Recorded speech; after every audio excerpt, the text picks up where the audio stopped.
नमस्ते मित्रों, आप सभी को हमारे YouTube channel hub of history, archaeology and museology में हार्दिक स्वागत है। आज हम लोग एंशिएंट हिस्ट्री और आर्कियोलॉजी के PYQ और MCQ को सॉल्व करेंगे, जो आगामी NTA UGC द्वारा आयोजित नेट JRF परीक्षा के लिए काफ़ी उपयोगी साबित होगी। इस वीडियो को शुरू करने से पहले आप सभी से आग्रह है कि हमारे चैनल को सब्सक्राइब करें, वीडियो को लाइक करें, अपने सुझाव कमेंट बॉक्स में अवश्य करें। तो चलिए शुरू करते हैं। प्रश्न संख्या 1, निम्नलिखित लिपियों के प्रयोग को कालक्रमानुसार लिखिए। Arrange the use of following scripts in chronological order. First Brahmi, second Devanagari, third कुटिल, फोर्थ ग्रीक। अगर हम लोग ब्राह्मी की बात करते हैं तो ये अशोका के पहले से भी चलते आ रही है, और ग्रीक की बात करते हैं तो ये अशोका के साथ में अशोक के कार्यकाल में भी ग्रीक का यूज भारत में होना शुरू हो गया था। उसके बाद गुप्ता पीरियड में देवनागरी का प्रयोग शुरू हो गया था। और देखते हैं कुटिल स्क्रिप्ट, जिसको सिद्ध मात्रिका स्क्रिप्ट भी बोलते हैं, जिस स्क्रिप्ट में बंगाली और असामीज को लिखा जाना शुरू होता है, वो 6th सेंचुरी AD में शुरू हो जाता है। इस प्रकार देखते हैं कि पहले ब्राह्मी, फिर ग्रीक, फिर देवनागरी, फिर कुटिल, जो कि ऑप्शन डी में है। इसलिए इसका सही जवाब होगा ऑप्शन डी, 1, 4, 2, 3। चलिए अगले प्रश्न की ओर आगे बढ़ते हैं। प्रश्न संख्या 2, निम्नलिखित अभिलेखों को कालक्रमानुसार सजाएं। Arrange the following inscription in chronological order. First Rudradaman का गिरनार शिलाभिलेख, सेकंड हुविस्क का मथुरा पाषाण अभिलेख, थर्ड कनिष्क तृतीय का आरा पाषाण अभिलेख, और फोर्थ रुद्रदामन प्रथम के शासनकाल का अंधाव पाषाण अभिलेख। पहले की बात करते हैं तो रुद्रदामन का गिरनार शिलाभिलेख, जिसको जूनागढ़ शिलाभिलेख भी बोलते हैं, ये उसके 72वें वर्ष में लिखा गया था, इंस्क्राइब करवाया गया था। अगर उसमें शक सम्मत जोड़ देते हैं 78, तो ये टोटल हो जाता है 150 AD। तो इस पहला का टाइम पीरियड 150 AD। अगर हम लोग सेकंड की बात करते हैं तो हुविस्क का कार्यकाल था 151 से लेकर 119 CE तक, और ये मथुरा पाषाण अभिलेख उसके 28वें वर्ष में लिखा गया था। अगर हम लोग कनिष्क द्वितीय का आरा पाषाण अभिलेख की बात करते हैं तो ये आरा के एक कुएं से प्राप्त होता है, जो कि अभी के पाकिस्तान में अवस्थित है, और इसमें कुषाणकालीन खरोष्ठी लैंग्वेज का प्रयोग किया गया था। इसका टाइम पीरियड 230 से लेकर 247 CE की बात होती है। और अगर हम लोग रुद्रदामन का प्रथम का शासनकाल का जो अंधाव पाषाण अभिलेख है उसकी बात करते हैं तो ये उसके 52वें वर्ष में लिखा गया था। अगर इसमें 78 शक संवत को जोड़ देते हैं तो लगभग 130 AD आता है। अगर इसको हम लोग क्रोनोलॉजिकल ऑर्डर में सेट करते हैं तो पहले आ जाएगा 4, फिर आएगा 1, फिर आएगा 2, और उसके बाद आएगा 3। इसलिए इसका सही जवाब होगा ऑप्शन A। चलिए अगले प्रश्न की ओर आगे बढ़ते हैं। प्रश्न संख्या 3, सूची 1 का सूची 2 से मिलान करना है। सूची 1 में विभिन्न मेथड्स दिए गए हैं, और सूची 2 में उस मेथड का यूज किस चीज़ में किया जाता है उसके लिस्ट दिया गया है। सूची 1 का A AMS, B SEM, C ताप संदीप्ति थर्मोल्यूमिनेसेंस, D फ्लोरीन परीक्षण। सूची 2 में पहला अस्थियों की तिथि निर्धारण के लिए, दूसरा मृदभांडों की तिथि निर्धारण के लिए, तीसरा शैल कला की तिथि निर्धारण के लिए, और चौथा C14 के सांद्रण का निर्धारण करने के लिए। अगर हम लोग इसका देखा जाए तो AME इसका फुल फॉर्म होता है एक्सेलरेटर मास स्पेक्ट्रोमेट्री। अगर हम लोग SEM की बात करते हैं, इसका होता है full form scanning electron microscopy. तो AMS का प्रयोग हम लोग C14 के सांद्रण का निर्धारण करने के लिए करते हैं, जबकि SEM का निर्धारण हम लोग जो रॉ काट होते हैं उसका डेट निर्धारण के लिए करते हैं। अगर हम लोग ताप संदीप्ति की बात करते हैं तो ये मृदभांडों के तिथि निर्धारण के लिए किया जाता है, जबकि फ्लोरीन टेस्ट अस्थियों के तिथि निर्धारण के लिए किया जाता है। इसलिए इसका सही जवाब होगा A का 4, B का 3, C का 2, D का 1, जो कि ऑप्शन D में है। तो इस प्रकार इसका सही जवाब होगा ऑप्शन D। चलिए अगले सवाल की ओर आगे बढ़ते हैं। प्रश्न संख्या 4, सूची 1 का सूची 2 से मिलान करना है। सूची 1 में न्यूलिथिक साइट्स दिए गए हैं, और सूची 2 में वहां से प्राप्त होने वाले पॉटरी और उपकरण की जानकारी दी गई है, जो कि उसके स्पेशल फीचर्स के रूप में जानते हैं। तो ऑप्शन सूची 1 में A Sarutaru, B Daojali Hading, C Selbalgiri, और D मरकडोला। वही सूची 2 में पहला लघु पाषाणिक स्तर, दूसरा गोल समानांत कुल्हाड़ियाँ, तीसरा अश्मीभूत काष्ठ कुल्हाड़ियाँ, चौथा महीन काउलिन मिट्टी की चाक निर्मित मृदभांड। अगर हम लोग सारूतारू की बात करते हैं तो गुवाहाटी आसाम का है, इराक का है। यहाँ से स्टोन एक्सेस भी मिले हैं, सोल्डर्ड सेल्स भी मिले हैं, और ये यहाँ का एक डिस्टिंक्टिव टूल टाइप्स है, जो कि यहाँ के न्यूलिथिक कल्चर को दिखाता है। साथ ही साथ यहाँ पे कोड और बास्केट मार्क पॉटरी भी प्राप्त हुए हैं। अगर हम लोग तो इसलिए A का हो जाएगा 2 राउंड बटेड एक्स। अगर हम लोग दाउजली हेडिंग की बात करते हैं तो ये भी असम का एक न्यूलिथिक साइट है, और यहाँ से हमें बहुत सारे फॉजिल वुड वाले हमें टूल्स प्राप्त हुए हैं। तो फॉजिल वुड किसको बोलते हैं? तो जो वैसे वुड जो कि फॉजिल्स के रूप में या स्टोन के रूप में चेंज हो गए हैं। तो इस प्रकार से देखते हैं कि बी का 3 होगा।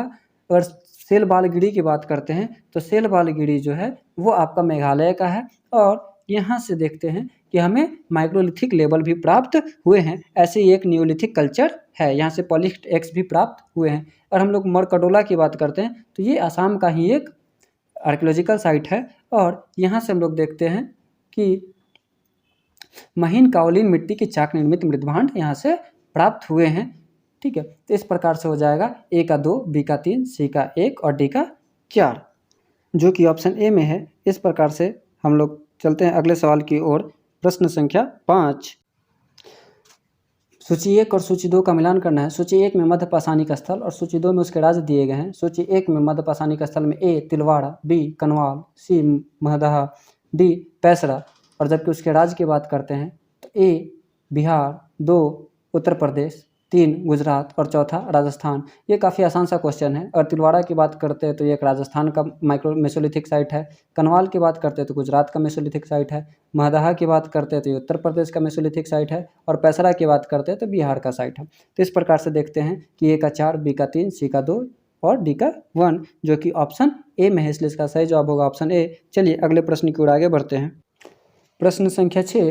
यहाँ पे सूची 1 का सूची 2 से मिलान करना है। सूची 1 में साक्ष्य है और सूची 2 में उसके प्राप्ति स्थल। सूची 1 का ए अग्निवेदिका, बी सभा भवन, सी पक्की मिट्टी का हाल, डी लंगर। और सूची 2 में पहला लोथल, दूसरा बनावली, तीसरा कालीबंगा, चौथा मोहनजोदड़ो। ये सारे हड़प्पा सभ्यता से संबंधित स्थल और उसके साक्ष्य हैं। अगर अग्निवेदिका की बात किया जाए तो ये हमें कालीबंगा से प्राप्त होता है। सभा भवन की बात किया जाए तो ये मोहनजोदड़ो से प्राप्त होता है।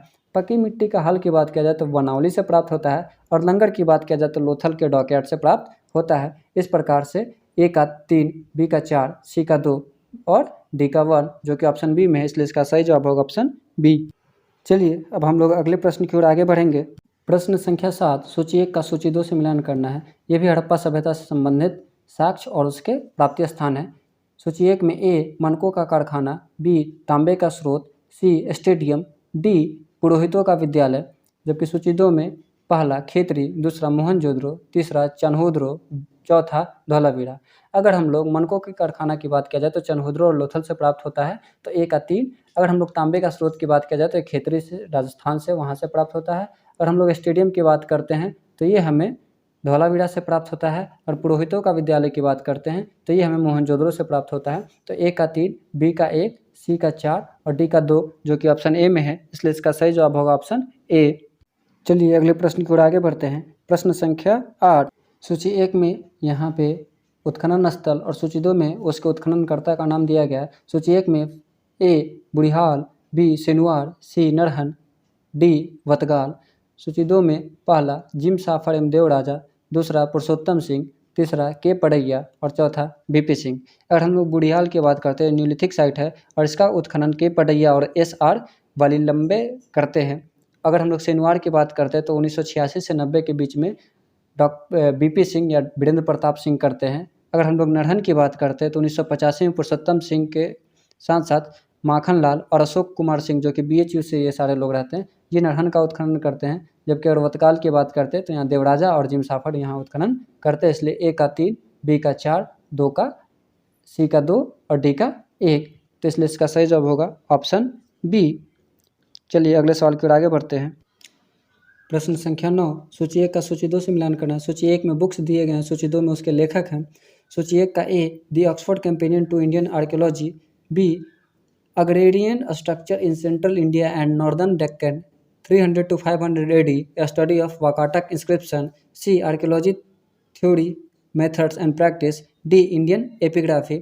अगर हम लोग लेखक की बात करते हैं तो लेखक पहला KM श्रीमाली, दूसरा दिलीप कुमार चक्रवर्ती, तीसरा DC सरकार और चौथा रेनफ्रू कोलिन एंड पॉल बेहन। अगर the Oxford companion to Indian archaeology की बात करते हैं तो ये DK चक्रवर्ती लिखते हैं, जिसलिए ए का 2 हो जाएगा। और हम लोग agrarian structure in central India northern Deccan की बात करते हैं तो ये KM श्रीमाली के द्वारा लिखा गया, इसलिए बी का 1 हो जाएगा। अगर archaeology theory methods and practice की बात करते हैं तो ये रेनफ्रू कोलिन और पॉल वेहन के द्वारा लिखा गया अच्छा बुक है, तो इसका सी का 4 हो जाएगा। और एपिग्राफी के लिए सबसे फेमस बुक इंडियन एपिग्राफी, जिसके लेखक DC सरकार हैं। ये बांग्लादेश, बंगाल इत्यादि इलाके में काफ़ी अच्छा इनका बुक्स में डिस्क्रिप्शन दिया गया है। तो इस प्रकार से डी का 4 हो जाएगा। तो अगर इसका जवाब देखें तो ए का 2, बी का 1, सी का 4 और डी का 3, इसलिए इसका सही जवाब होगा ऑप्शन ए। चलिए अगले प्रश्न की ओर आगे बढ़ते हैं। प्रश्न संख्या 10, सूची 1 का सूची 2 से मिलान करना है। सूची 1 में सिक्के दिए गए हैं और सूची 2 में उसके जारी करने वाले राजा का नाम दिया गया है। सूची 1 में ए चक्र विक्रम प्रकार के सिक्के, बी अप्रतिथ प्रकार के सिक्के, सी अश्वमेघ प्रकार के सिक्के, डी राजा रानी प्रकार के सिक्के। सूची 2 में चंद्रगुप्त पहला, चंद्रगुप्त प्रथम, दूसरा समुद्रगुप्त, तीसरा चंद्रगुप्त द्वितीय, चौथा कुमारगुप्त प्रथम। अगर हम लोग चक्र विक्रम प्रकार के सिक्के की बात करते हैं तो ये चंद्रगुप्त द्वितीय के द्वारा जारी किया गया था। अगर हम लोग अप्रतिथ प्रकार के सिक्के की बात करते हैं तो इसे कुमारगुप्त प्रथम ने जारी किया था। अश्वमेघ प्रकार के सिक्के की बात करते हैं तो समुद्रगुप्त के लिए फेमस है। और अगर हम लोग राजा रानी प्रकार के सिक्के की बात करते हैं इसे चंद्रगुप्त प्रथम ने जारी किया था। इसलिए ए का 3, बी का 4, सी का 2 और डी का 1 होगा, जो कि ऑप्शन बी में है, इसलिए इसका सही जवाब होगा ऑप्शन बी। आज के लिए इतना ही, मिलते हैं फिर अगले सेट में। आप सभी का इस वीडियो को अंतिम तक देखने के लिए बहुत बहुत धन्यवाद। अगर वीडियो अच्छा लगा हो तो लाइक करें, अपने सुझाव कमेंट में अवश्य करें, चैनल को सब्सक्राइब करें और अपने दोस्तों को सब्सक्राइब शेयर ज़रूर करवाएं। आप सभी का धन्यवाद।